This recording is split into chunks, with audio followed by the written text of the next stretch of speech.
सन 2000 से लेकर अब तक हमने हर चीज़ के अंदर तब्दीलियां देखी, चाहे वो हमारा कम्युनिकेशन सिस्टम हो या ट्रांसपोर्टेशन सिस्टम हो।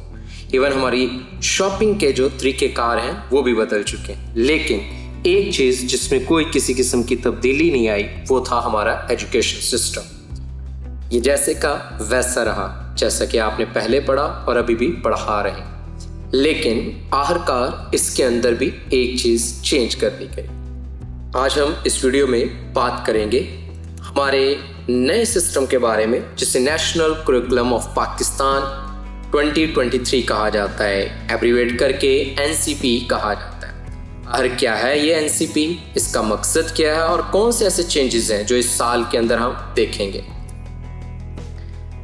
सबसे पहले नंबर पर हम बात करते हैं SNC के बारे में, जो कि बेसिकली 17 अगस्त 2021 के अंदर गवर्नमेंट ऑफ पाकिस्तान ने लॉन्च किया, जिसका मकसद ये था कि हमारे पूरे मुल्क के अंदर एक ही करिकुलम जो है वो पढ़ाया जाए।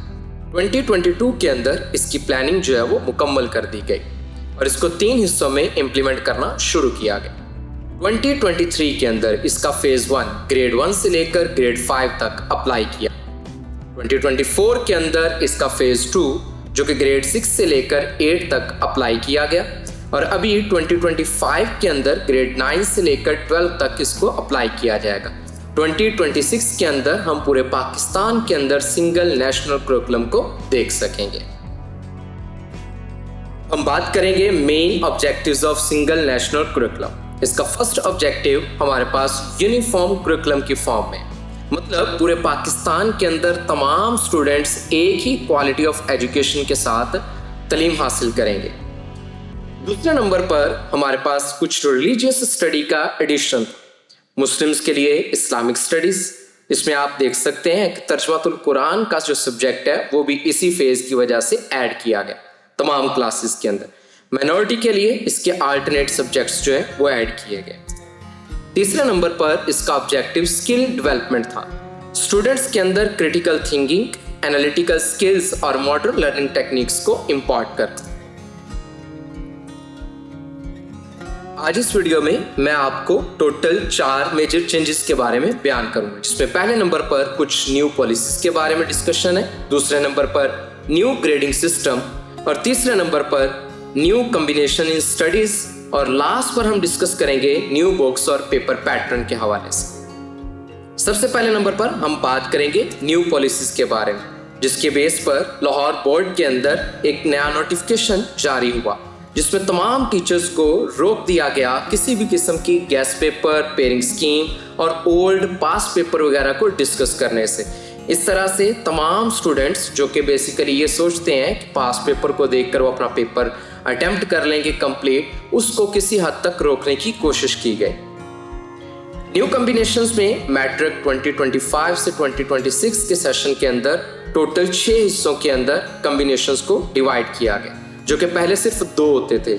नॉर्मली साइंस और आर्ट्स के अंदर उनको कैटेगराइज किया जाता था। अब हमें टोटल ये 6 कॉम्बिनेशंस देखने को मिलेंगे।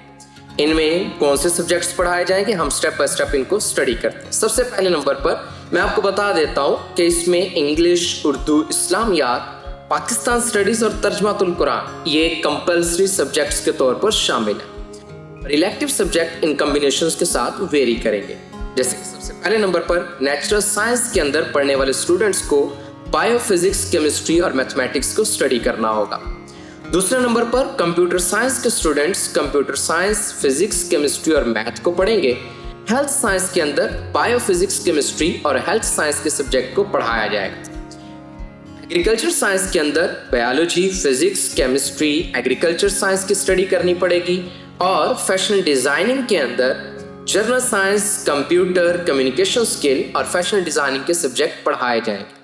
सबसे लास्ट पर आर्ट्स एंड ह्यूमैनिटी के अंदर जनरल साइंस, जनरल मैथ और इसके अलावा कोई से 2 ऑप्शनल सब्जेक्ट स्टूडेंट को पढ़ने पड़ेंगे। अब हम बात करते हैं new grading scale system. New grading scale system के अंदर स्टूडेंट्स को 10 पॉइंट्स ग्रेडिंग सिस्टम के साथ मार्क्स या ग्रेड्स दिए जाएंगे। इसमें स्टूडेंट्स को फेल की बजाय अनसेटिस्फैक्ट्री का टाइटल मिलना शुरू हो जाएगा और इसमें पासिंग परसेंटेज 33% से बढ़ाकर 40% तक कर दी गई है।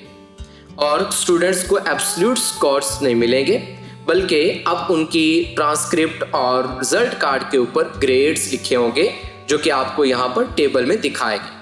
इस टेबल में सबसे पहले नंबर पर आपको मार्क्स की एक रेंज दिखाई गई है, दूसरे नंबर पर उसके अल्टरनेट पे ग्रेड पॉइंट्स जो उस मार्क्स के लिहाज से एलोकेट किए जाएंगे, और थर्ड नंबर पर इनके ग्रेड्स। मतलब कि अगर एक स्टूडेंट के मार्क्स 96 से 100 के दरमियान में तो उसके ग्रेड पॉइंट 10 ही काउंट होंगे और उसका ग्रेड A++ होगा। इसी तरह बाकी तमाम ग्रेड्स के बारे में आप इंफॉर्मेशन इस टेबल से हासिल कर सकते हैं।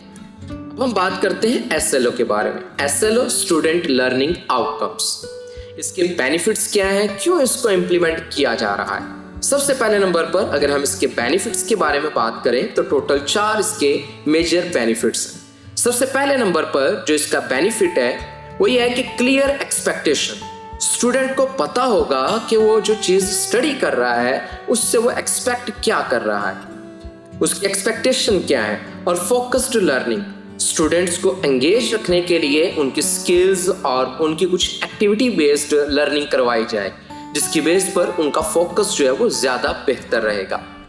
और थर्ड नंबर पर सेल्फ असेसमेंट, स्टूडेंट खुद अपनी प्रोग्रेस को समझ सकेगा। लास्ट पर स्किल डेवलपमेंट, जो कि बेसिकली स्टूडेंट के सिर्फ नॉलेज ही नहीं बल्कि उनकी क्रिटिकल थिंकिंग और कम्युनिकेशन स्किल्स को भी इम्प्रूव करेगा। अब हम बात करते हैं न्यू पेपर पैटर्न के हवाले से। ये न्यू पेपर पैटर्न कैसा होगा? अभी एक्सपेक्टेशन के मुताबिक जिस तरह के फेडरल बोर्ड के अंदर पेपर पैटर्न चलता है, इसमें सबसे पहले नंबर पर पेपर के अंदर आपको MCQs दिए जाएंगे। इंटर क्लास के अंदर ये MCQs की तादाद 17 होगी, जैसे कि आप स्क्रीन के ऊपर एक डेमो पेपर देख रहे हैं। इसी तरह से जो इसका सेक्शन B है उसके अंदर शॉर्ट क्वेश्चन के अंदर एक मेजर चेंज देखने को मिलेगा।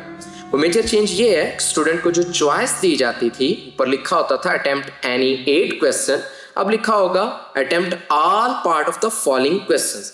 इसका मतलब ये नहीं है कि चॉइस खत्म हो गई, लेकिन यहाँ पर चॉइस को महदूद कर दिया गया। जैसे कि इस पेपर के अंदर आप 4th क्वेश्चन के अंदर देख सकते हैं कि स्टूडेंट के लिए ये 2 क्वेश्चन लिखे हुए, उसे कहा गया है या तो वो ऊपर वाला करे या फिर नीचे वाला करे। मतलब चॉइस के अंदर रिस्ट्रिक्शन लग गई, अपनी मर्जी से कोई भी क्वेश्चन स्टूडेंट जो है वो स्किप नहीं कर सकेगा। इसी तरह से लॉन्ग क्वेश्चंस या जिन्हें एक्सटेंडेड क्वेश्चन भी कहा जाता है, उनके अंदर हमारे पास चॉइस इसी तरह से देखने को मिलेगी। स्टूडेंट को कहा जाएगा कि तमाम क्वेश्चंस अटेम्प्ट करें और बाद में क्वेश्चन के अंदर उसे 2 क्वेश्चन मिलेंगे, दोनों में से कोई एक क्वेश्चन उसे अटेम्प्ट करना पड़े। ये पॉसिबल है कि ये किसी एक क्वेश्चन के अंदर ही आपको चॉइस दी जाए और बाकियों में ना दी जाए, और ऐसा भी पॉसिबल है तमाम क्वेश्चंस के अंदर आपको ये चॉइस मिल सके। अब हम बात करते हैं कुछ नई टर्म्स के बारे में। पुराने पेपर के अंदर हम ये टर्म्स देखते थे MCQs, short question, long question, और हमारे पास जो चॉइस होती थी वो ओपन होती थी। नए पेपर पैटर्न के अंदर MCQs के लिए तो मल्टीपल चॉइस क्वेश्चंस, MCQs की टर्म ही इस्तेमाल हो रही, लेकिन शॉर्ट क्वेश्चन को अब SRQ कहा जाएगा, short response question. Long questions को चेंज कर दिया गया है ERQ के साथ, एक्सटेंडेड रिस्पॉन्स क्वेश्चन, और ओपन चॉइस की बजाय रिस्ट्रिक्टेड चॉइस जो है वो स्टूडेंट्स को दी जाएगी। पेपर के अंदर हमारे पास जो क्वेश्चंस हैं उनकी डिस्ट्रीब्यूशन इस तरह से होगी। सबसे पहले नंबर पर नॉलेज या रिमेम्बरिंग बेस्ड क्वेश्चन 30% होगा, अंडरस्टैंडिंग बेस्ड 50% होगा, और एप्लीकेशन बेस्ड जो है वो 20%। डिफिकल्टी लेवल्स को अगर हम डिस्कस करें तो इसको 3 हिस्सों में डिवाइड किया गया, easy, moderate and difficult. Easy paper जो है वो 40% होगा, मॉडरेट 40% होगा, और उसमें डिफिकल्टी लेवल जो है वो पेपर का 20% पार्ट डिफिकल्ट होगा। एसएससी सिर्फ नई किताबों का एडिशन नहीं है, बल्कि ये एक न्यू टीचिंग मेथोडोलॉजी का एडिशन, जिस बेस पर स्टूडेंट को रट्टा सिस्टम से निकाल कर एक ऐसे सिस्टम के तहत एजुकेशन दी जाएगी जिस बेस पर वो चीज़ों को एनालाइज करना सीखेगा, क्रिटिकल और क्रिएटिव थिंकिंग के साथ अपनी अप्रोच को आगे लेकर चलेगा। इस तरह हमारे ट्रेडिशनल टीचिंग मेथड के अंदर काफ़ी ज़्यादा चीज़ें चेंज हो जाएंगी। होपफुली कि हमारे आने वाला ये जो चेंज है हमारे स्टूडेंट्स के अंदर स्किल्स की एम्पावरमेंट कर सकेगा। आपकी इसके बारे में क्या राय है? आप इस सिस्टम के बारे में कितना सेटिस्फेक्शन लेवल रखते हैं? कमेंट सेक्शन में ज़रूर बताइएगा।